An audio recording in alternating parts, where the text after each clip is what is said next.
Um, One thing that I think is very important, and I tell people, you need to spend more time listening than you do talking. I think a lot of people don't realize that listening really is the power position as opposed to talking, because when people are talking to you, they're revealing important things about themselves, which should be registering, also allowing you to ask the next important question. So I would think by listening, by pausing, by asking some questions to dig a little bit deeper into who they are. And I'll tell you one thing. So when I interview someone, I call it the drink test. And it's just not on what their qualifications are, but after the interview is over, is this someone who I would like to go have a drink with and get to know them better, to be in their company. And a lot of that has to do with character. Hello, and welcome to the Resilient Leader's Journey, a podcast where we navigate the challenging currents of growth and change. My guest today, as you can see in studio, is the former Senior Vice President of Communication for Amica Insurance. It's Vince Burks. Good morning, Vince. How are you today? Good, Trent. How are you? I've never felt better. I appreciate you coming in studio, something very different for us.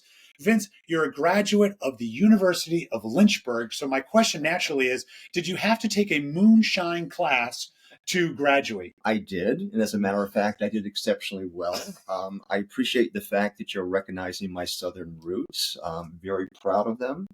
But yeah, that was a while ago. Yeah. So you're telling me you didn't bring any samples for us today? No moonshine today. No moonshine samples today. No. Wonderful.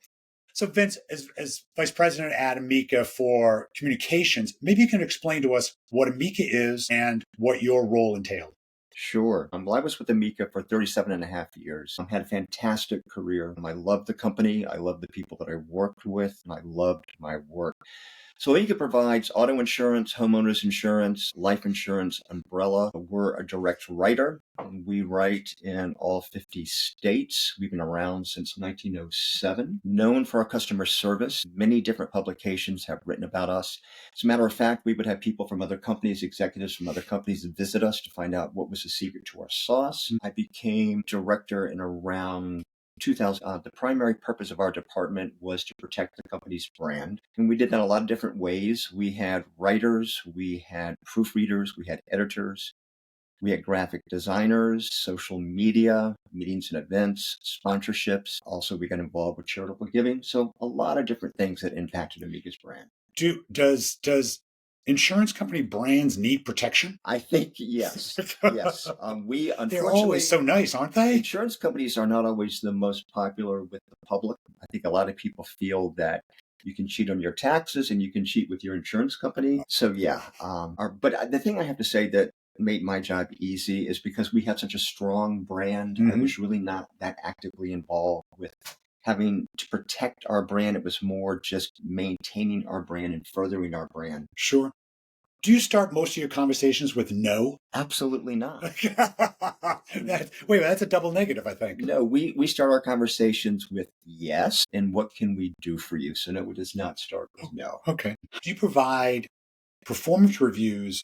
Were they, in your organization, were they annual? Did you do something quarterly? How did that process work for you? So we would do annual reviews.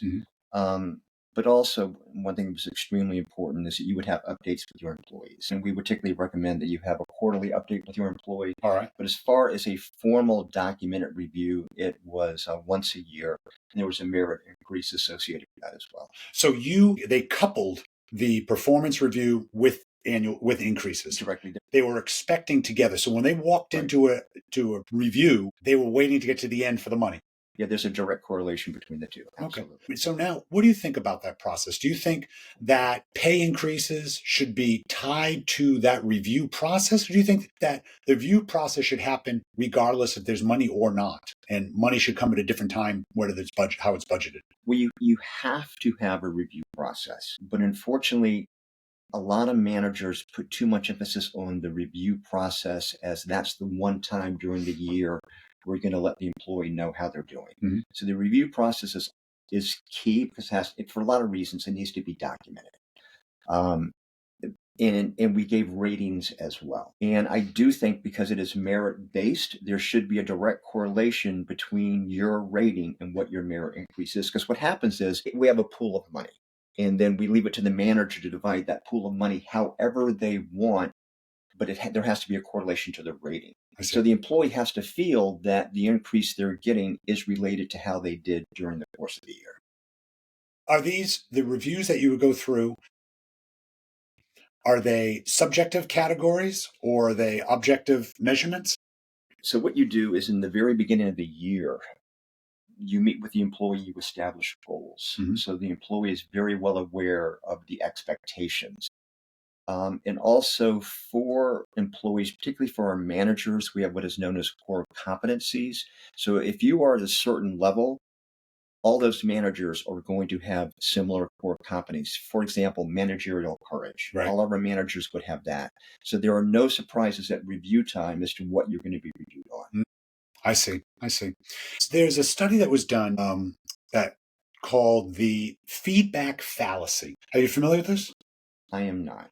So the feedback fallacy would say that getting direct feedback in a review is not always most helpful because the person giving it has conscious or unconscious biases. For example, what color would you imagine that this papering behind us would be? To say it's a beigeous color, kind of beige. And so that gets subjective because if we looked at a palette, it would be different. And the theory would apply that managers have a hard time because it's all off of what they believe is good versus something that is objective. Now it's hard. Do you see that as a potential problem with managers? Well, the thing is that expectations have to be very clear. Mhm. So you have to be immensely clear of what you expect the employee to do and give them direction. Of course, there can be subjectivity, but also it's good if you have metrics, if you have things that you can measure Sure. to make a difference as well. Sure. You're giving reviews to people. How do you hold yourself accountable to them? Well, one thing that I am a huge fan of is servant leadership, where as a leader, it is not just about me. As a leader, it's about my team and about developing my team. My team needs to know that I have their back. They need to know that I'm going to recognize them when they do well, but also when they're not meeting expectations, I'm going to make them aware of that as well. So I think being perfectly clear with them is how I hold myself accountable. And also, I look for feedback from my employees because it's a two-way street as to the type of environment that I'm creating. And one thing that I think that is extremely important for managers to do, which I try to do, is to create that type of environment of trust where employees feel very comfortable telling you what they're thinking, what they're feeling, as opposed to what they think you want to hear. Absolutely. That's an outstanding answer. I know exactly what you mean. I went through a review in one of the classes I was at and talking about self-assessment. And this star student was going down. She was on 10 there, I'm 10 there, I'm 10 there, I'm 8 here. And so I looked at the class going, anybody tell me why she says she's an 8 there? And nobody answered. I said, is it because she didn't want to come off seeming as perfect, right? Because she didn't, and that's a hard thing to do. Right. And I mean, and the thing we have to acknowledge that none of us are perfect. We are going to drop the ball. We're going to make mistakes. And as managers, we have to be honest with ourselves because that's going to happen with our employees. So I think that is an extremely important point. Yeah. When you were hiring people, which I'm assuming you did as a regular part of your course here, I did. Where did character fit as a trait or component inside your hiring process? And how much weight would you give it? That is a great question because for our entry-level positions, being an adjuster or being an underwriter, we did not look for a specific degree. Okay. A degree meaning educational degree. Educational degree. Okay. And character was a huge part of that. The way someone conducts themselves. Do they have integrity? Do they have humility? How do they interact with people?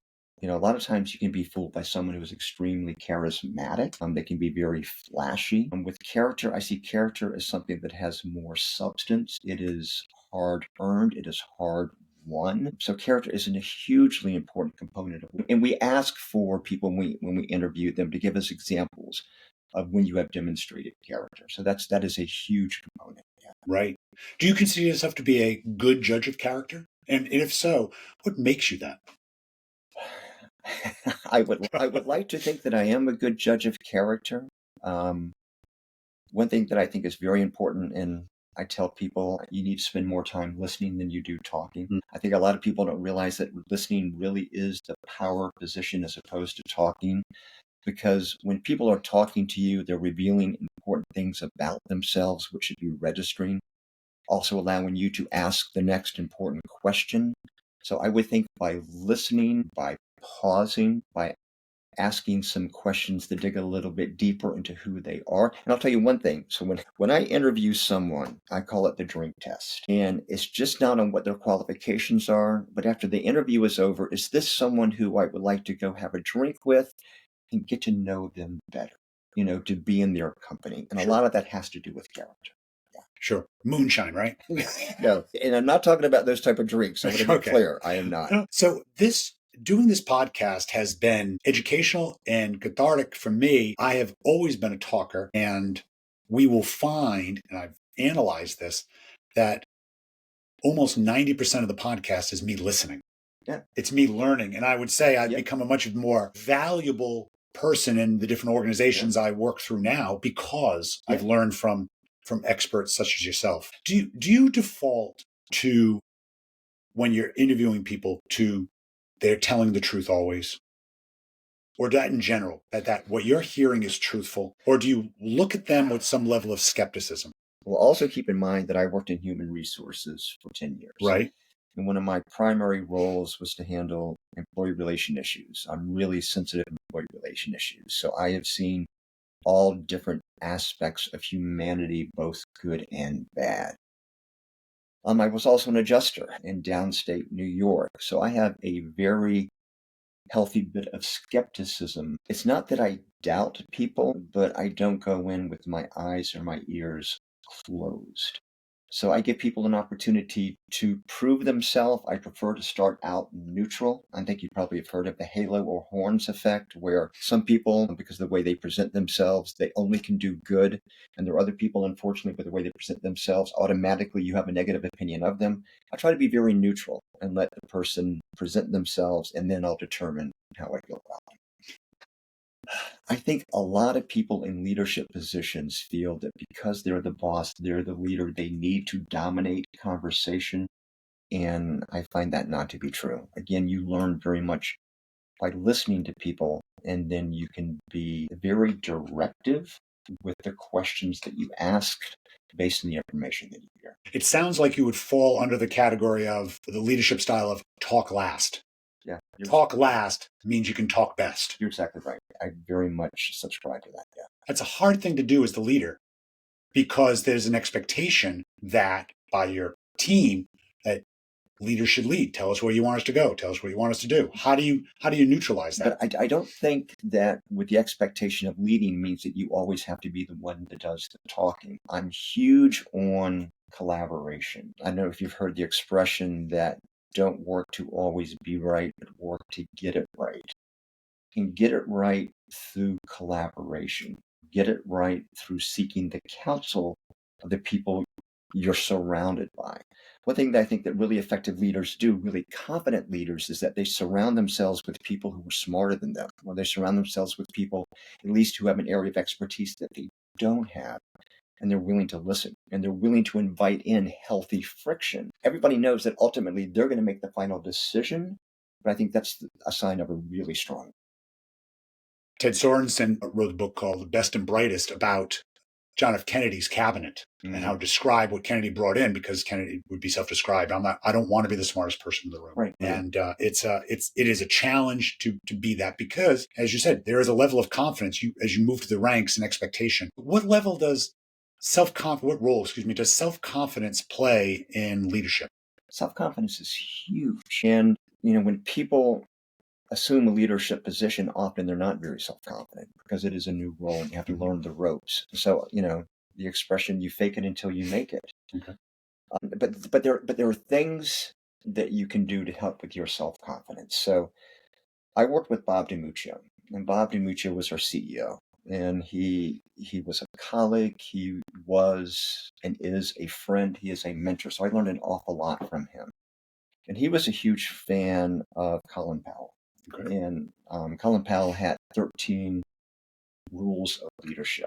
And I think that there are some of those rules, especially if you are aware of, they can help with your confidence. Because as a leader, people are always watching you. They're always observing you. And they're seeing if there is a disconnect between what you say and what you do. Do you walk the walk? Do you talk the talk? So Colin Powell talks about always be the calmest person in the room, always be the adult in the room, always share credit. And those are signs of self-confidence. And another thing, it's a little bit of a tangent, but I don't know if you've heard of Piaget's looking glass theory, which says that I am who I think that you think that I am. In other words, what you reflect as to how you see me as to how I perceive myself. Sure. So there are a lot of things that you can do to help with that perception of yourself, the way that people read you. So it's extremely important when you're in the midst of chaos to be very calm. Create that environment of calm, even though you're operating with a sense of urgency. People who lose control, people who lose their head, particularly when things are chaotic, people are going to lose confidence in them because we look to our leaders for examples as to how we should act in certain situations. Always be the adult in the room. That's a sign of self-confidence. And a lot of times you're going to be in a room with people who are not acting very adult-like, and there can be that temptation to match their behavior. The self-confident person doesn't. The self-person goes high when the other person goes low. And then sharing credit. We have a really strong culture at Amica of sharing credit. And a lot of that came from Bob DiMuccio. And Bob was so good at sharing credit and deferring credit from himself to other people. That's the sign of a really confident person. I remember that I gave a presentation to the board. I can't remember what the topic was. It was a pretty long presentation. At the very end, Bob made the statement to the board, I can't let Vince take vacation because if I did, I would actually have to do some work. I mean, there was so much hyperbole in that statement, and everybody knew that.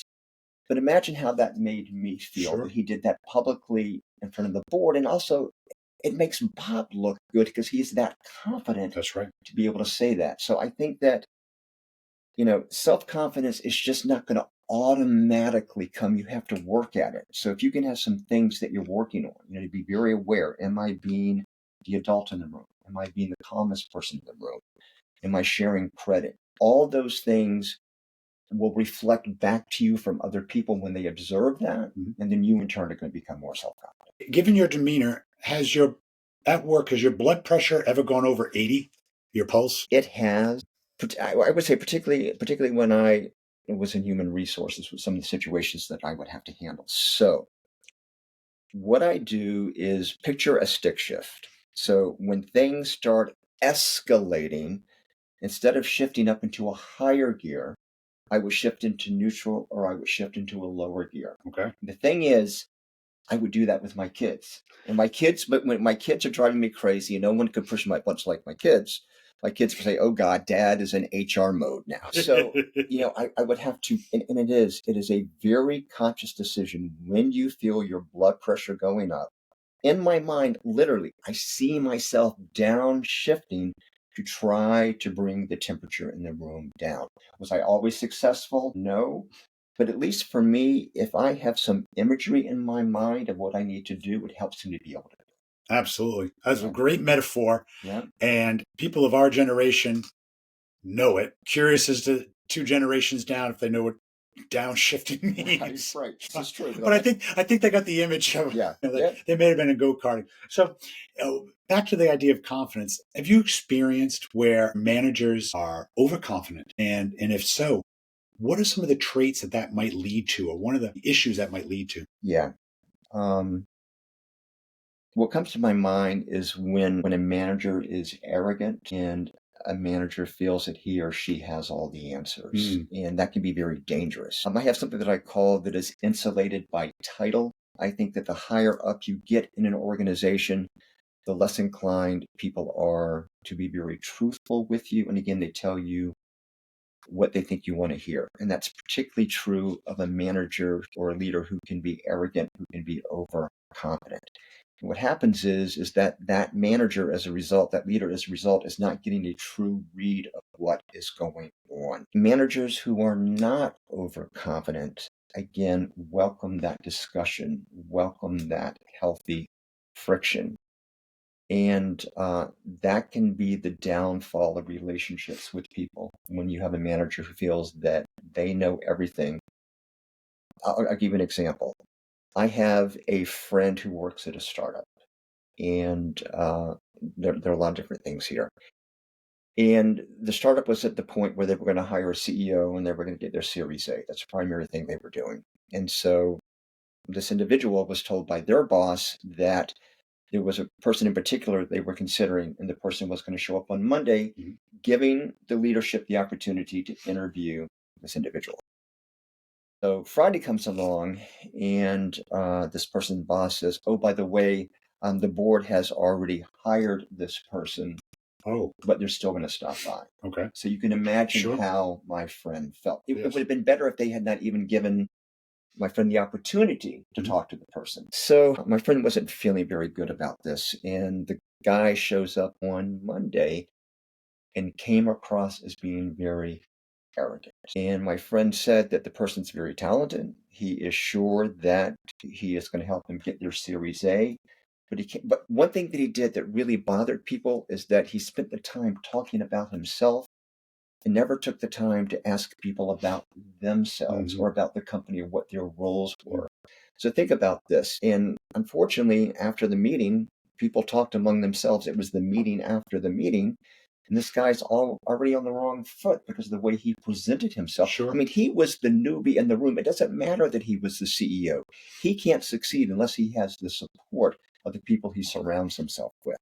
So yeah, that hubris, overconfidence can be a huge downfall. So where is the board on this, not recognizing this? The board hires them. The board didn't identify this. It took the other members on the team to do it? That is true. And I don't know if this is a situation, but a lot of times personal relationships can come into play. And again, I don't know if this is the situation, if this person was hired as a result of a personal relationship. But you would think that the failure isn't with the person you know, the failure with the board for not identifying it as a CEO, I that they agree. should have some of the traits that you're describing, right? I agree. And a lot of times, the further you get removed from the day-to-day work, and again, it's not the job of the board to micromanage and be aware of the day-to-day work, but you need to be aware of the culture of the company. And I will agree that that was a mistake. This person should not have had to have been counseled as to how to come across. Sure. But I think people who do have a lot of hubris, do make it all about them.